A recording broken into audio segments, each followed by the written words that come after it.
I got more. All right, here we go. Tampa, Florida. People as far as the eye can see. What's happening? I can see you, man. Yes, sir. I see a couple of that metal show shirts. Thank you guys for being here. So let's put our fists in the air for the first two bands you saw. Midnight Evil, Midnight Vice. Thank you guys for being on the bill with us. And Pulsifier, fist Pulsifier as hard as you can. They love getting fisted. They love getting fisted, man. And fist me too. Fuck it, I'm a dumb comedian with a canceled TV show, so. But I am happy to be here because it's 2025 and Anvil is still touring. How cool is that, right? Lips and Rob have been together in this band for 47 years. That's 60 Canadian. That's like a real marriage, right, bro? 47 years of marriage, man. They're like a married couple, man. They love each other like a couple married 47 years. They fight like a couple married 47 years. They don't have sex with one another like a couple married 47 years. Right? You know what I'm saying, bro. You understand, right? I've only been married 13 years. You've been married 13 years? I'm done with that. You're done with the sex. Okay. So they don't have sex either, but I'm glad that America still supports Anvil. They're still beloved in America, right? Yeah! Fuck yeah. People love them here so much, Donald Trump won't even deport them. So. There's no tariffs on any of these jokes, so you don't have to worry about that. It's all good. But a lot of people go, Don, and here, we all saw the documentary in here, right? Yeah. Saw the documentary. We saw how many people Anvil had influenced over the years, like the mighty Motorhead. Yeah. Got some Motorhead fans in here, right? Yeah, sir. And a lot of people don't know, or you might know, that Lips almost joined Motorhead. Hell yeah. That would have been cool, right? Because with that lineup, the members would have been Filthy, Lemmy, Lips.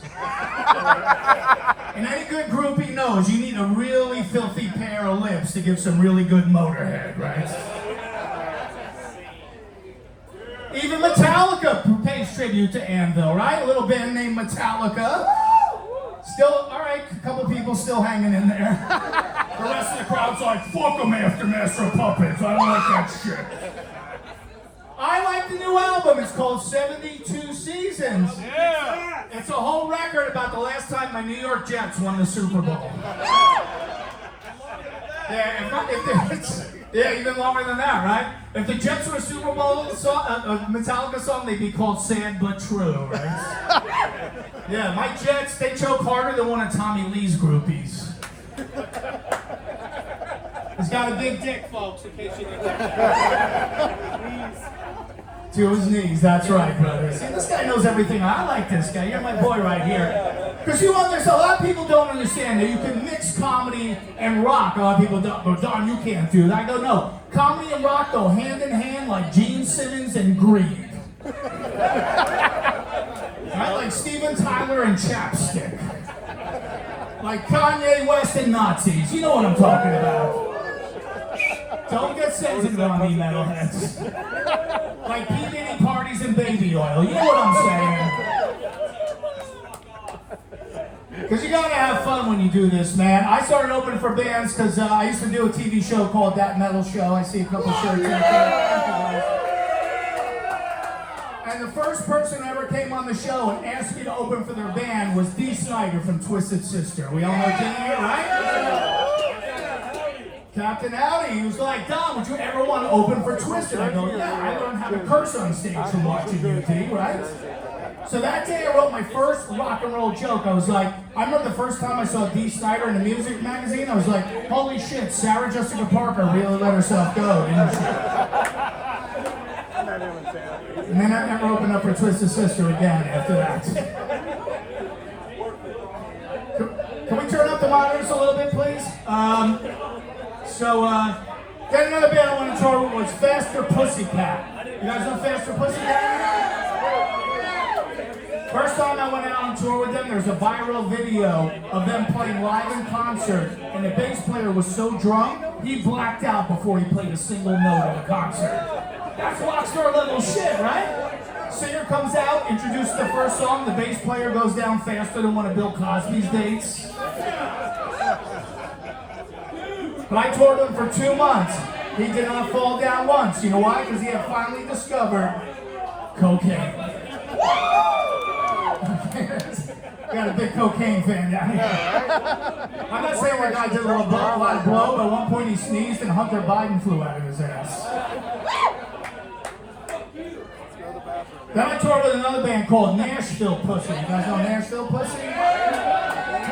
Yeah, they're a great band, right? That's where I get my sense of humor from my mother, because she thinks I'm crazy opening for bands. She goes, Don, I heard you going on the road again. Who are you going out with? I go, Mom, I'm going out with Nashville Pussy. Without missing a beat, my mom's like, I didn't even know Billy Ray Cyrus was still performing.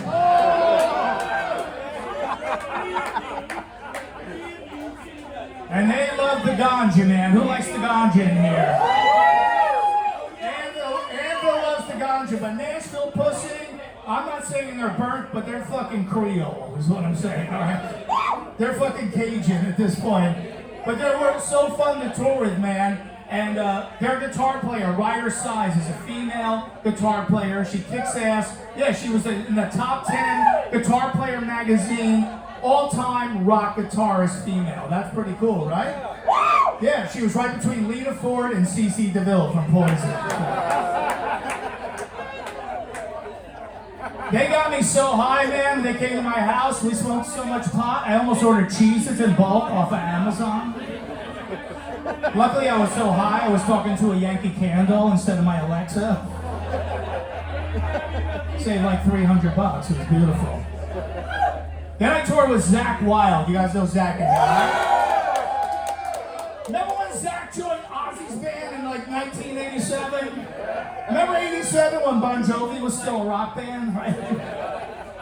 Zakk was so blonde and beautiful back then, he looked like a girl I brought to the high school prom, right? You see Zakk now? Now he looks like a guy that would abduct a chick from the high school prom. But we had so much fun, man. All we did was play pranks on each other the whole tour, right? Like one time Zakk got off the bus, I hit his favorite guitar, and he freaked out. We were all laughing at him. But he got me back hard the next day. I woke up in my bunk, he had shoved a Buzz Lightyear action figure into my anal cavity.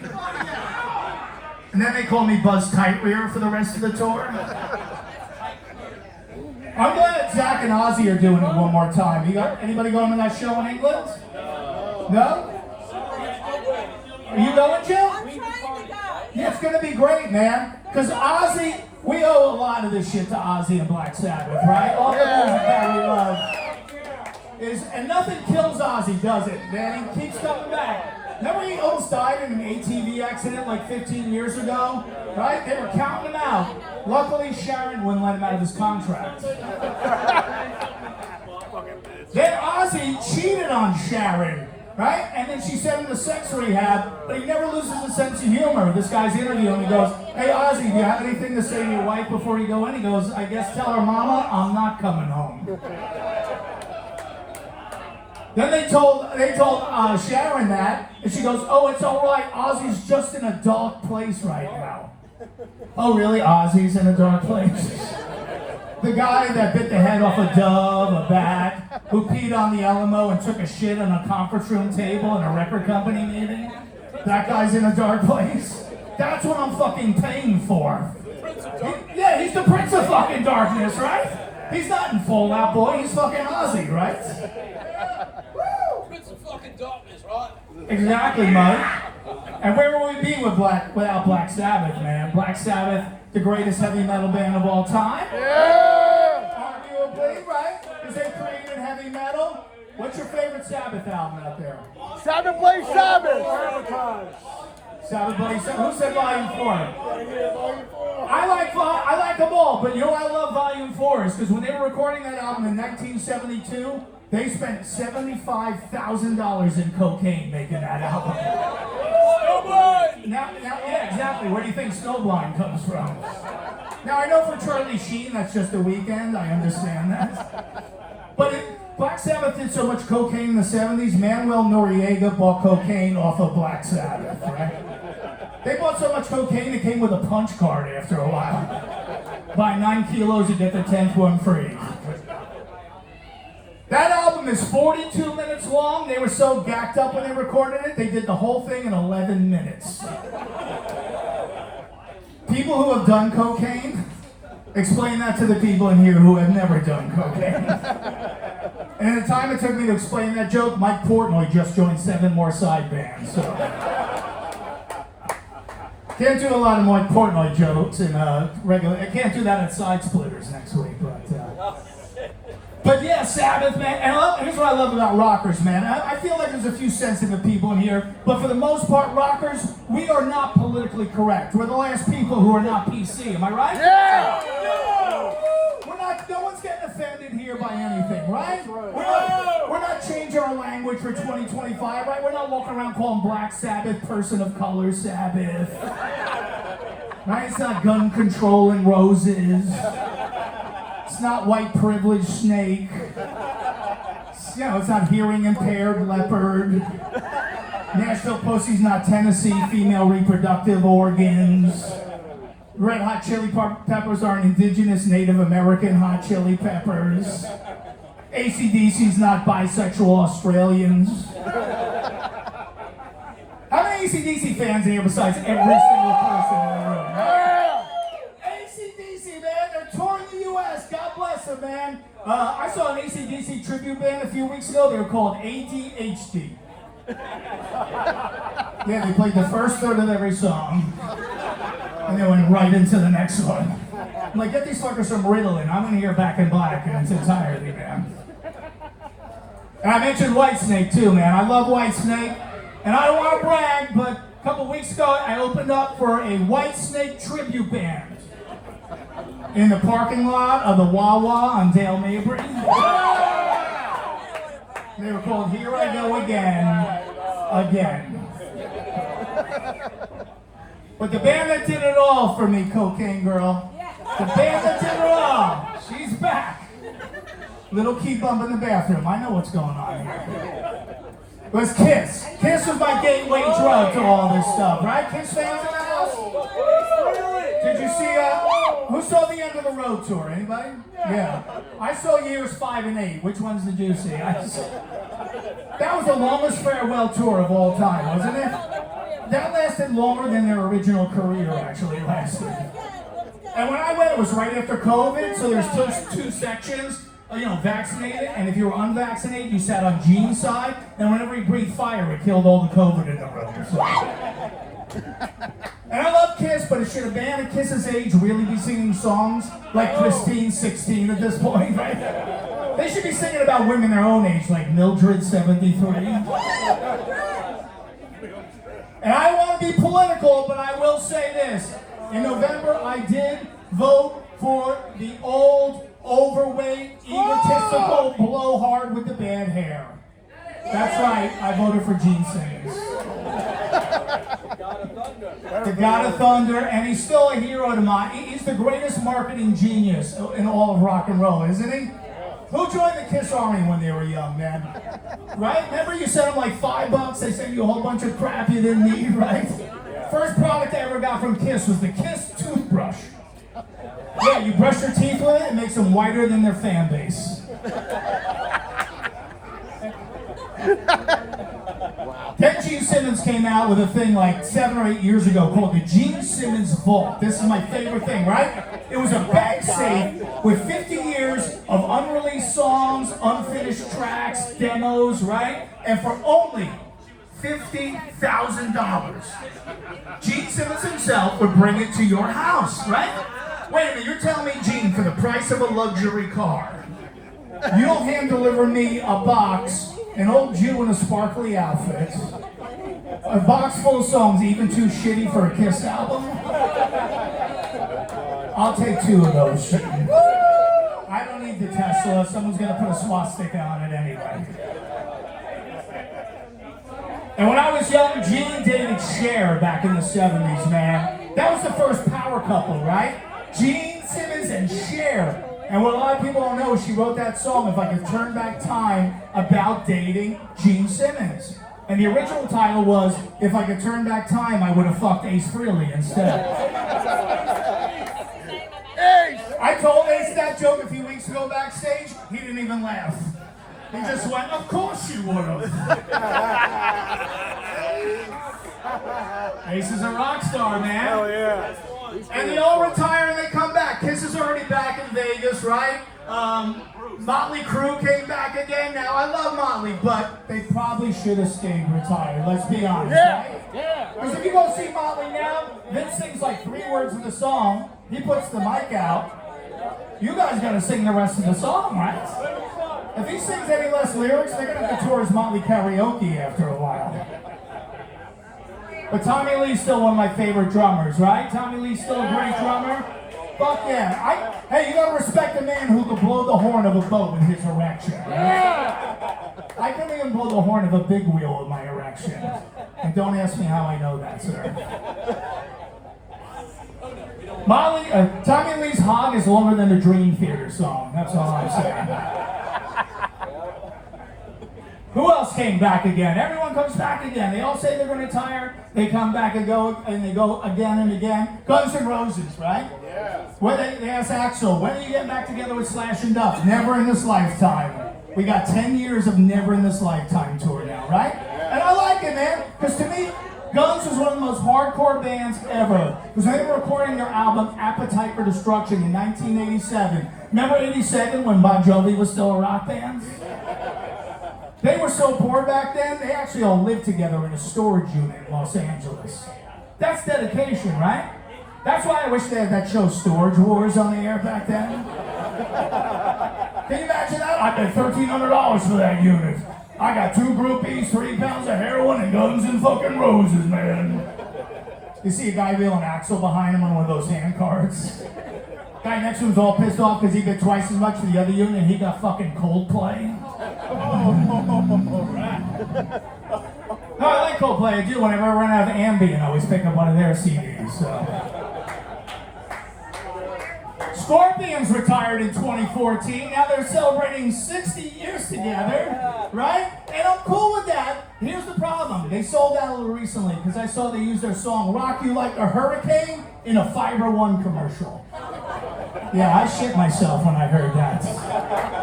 And the winds of change coming out of my ass were not pleasant. I did not need Fiber One after that. But they all come back, and as long as they can still throw down, that's all I care about, right? Who saw the Stones on this most recent tour? Anybody? We're Did here. you see? And how good were they, man? They were still great. Still great, right? I'm watching the Stones like you. I'm freaking out, bro. And then I start realizing, wait a minute. Mick Jagger and Joe Biden are the exact same age. Now, I don't know if Mick Jagger will make a good president, but I'll bet my Kiss toothbrush that Joe Biden cannot go on stage for 2 hours shaking his ass singing Start Me Up.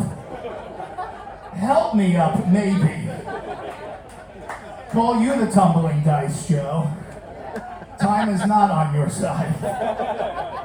Yeah, all the world's a stage and Joe Biden couldn't how to figure out how to get off of one, so. But if they can still throw down, keep going, right, bro? It doesn't matter, man. Like Lemmy from Motorhead died with his boots on, man. Lived to 70. Yeah! Like I had to say Lemmy from Motorhead. Yeah. As opposed to Lemmy, your house painter or something like that. There'll only be one Lemmy, only ever will be, right? Fuck yeah, man. Lemmy lived to 70 years old. That's like 140 human years, right? Fuck, I love Lemmy so much, I tried to grow my sideburns like Lemmy.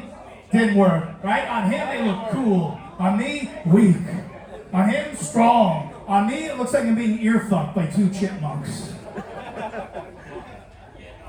Gotta support the bands. Like I said, Anvil, 47 years still going, man. That's incredible. All these bands still go, man. Bon Jovi even. I'm from Jersey. I'm going to mention Bon Jovi. There you go. 45 years as a band. Of course, now Slippery When Wet is slippery when applied with KY jelly. And most guys their age, they can only get halfway there. Give me a Cialis and I'll make it, I swear. Jersey! Yeah, I know we got a Jersey guy in the house. How about radio, I'm listening to Rebel Yell. That's still a kick-ass song, right? And Billy's singing, in the midnight hour, she cries more, more, more. Then I realized Billy Idol's like 72. Yeah, at that age, nobody's crying out more, more, more in the fucking midnight hour, right? Maybe an hour after the early bird special, okay? And she's not crying more, more, more, she's crying sore, sore, sore. Because she's Mildred 73 and has a dry vagina. It could happen. Mildred. But Winger's on their farewell tour. Any Winger fans in there? All right, feel good. A couple guys secure enough in their own manhood to admit it. I will. Because you know what? In 1987, remember when Bon Jovi was still a rock band? They had a hit song called She's Only 17. When you could have a #1 song about being a pedophile, that's a crazy fucking band right there, right? Kip Winger is the original R. Kelly, that's all I'm saying. I call him R. Winger now. Their new album's great, that's what I'm saying. If they can do it, keep going, man. But I like bands that have a sense of humor. Like, I love Steel Panther, man. You like Steel Panther, right? And Steel Panther came up with an idea. I can't believe they beat Kiss to the Steel Panther dating app. How did Gene Simmons not come up with the Kiss Me app, right? Right? You go on your phone, Gene's big fucking 8-inch tongue's hanging out. You pop on there, but you know the problem after a while would just be Gene trying to hook up with everybody on the app, right? Any way you swipe, you hook up with Gene Simmons, right? The Steel Panther app is great because they are a parody of an 80s band. So I imagine the women on there are parodies of 80s women, you know, right? With the big perms that are frosted and the stonewashed jeans and the long nails. So basically every girl in New Jersey and Long Island still to this day.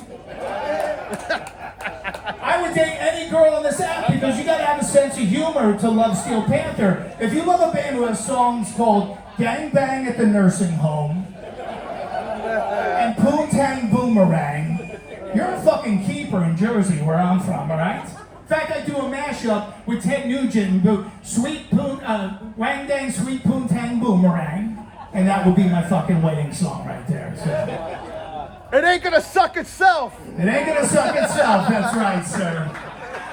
This guy knows the answer to everything right here, man. And I love rock women, man. I love the girls who get all tattooed up and shit, right? You love that? But my last girlfriend was a little over the top, man. She had a tattoo right above her Kujmanjish that said, "Abandon hope, all ye who enter here." Oh yeah, right above the gates to hell. But I still went in there, man. I had to know what it was like to have sex in Dante's Inferno, okay? Everybody wants to be a rock star, right? They're all jealous in other parts of music, right? Even this guy, Ed Sheeran. We know Ed Sheeran in here. It's okay to admit if you know him. He's one of the biggest pop stars in the world, right?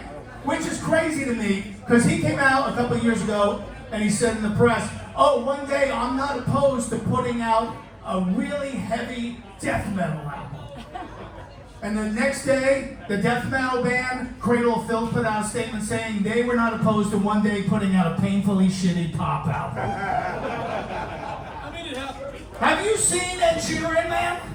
How is that guy a pop star, right? He's patchy, he's doughy, he's got ginger hair, he's got one eye going this way like a fucking broken car light on your headlight, right? He looks like a hairy big toe, that guy, doesn't he? He looks like the guy that installed the cable in my apartment a few weeks ago. Ed Sheeran looks like Prince Harry in a funhouse mirror. I knew one of those would work. Because you can't fake it, right? You're not faking it here tonight, man. You're in a dark club in fucking Tampa right now because this is in your heart, right? You can't just decide, I'm going to do death metal. No, you either got to love it or you don't. And my favorite guy, the most dedicated rock guy I know is my buddy Richard Christie from the Howard Stern Show. He was a death metal drummer, right? The band Death.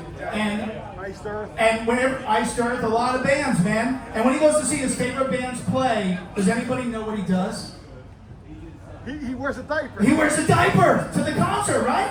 Yeah, because he doesn't want to miss one song by his favorite band. Are you wearing a diaper right now? Be honest.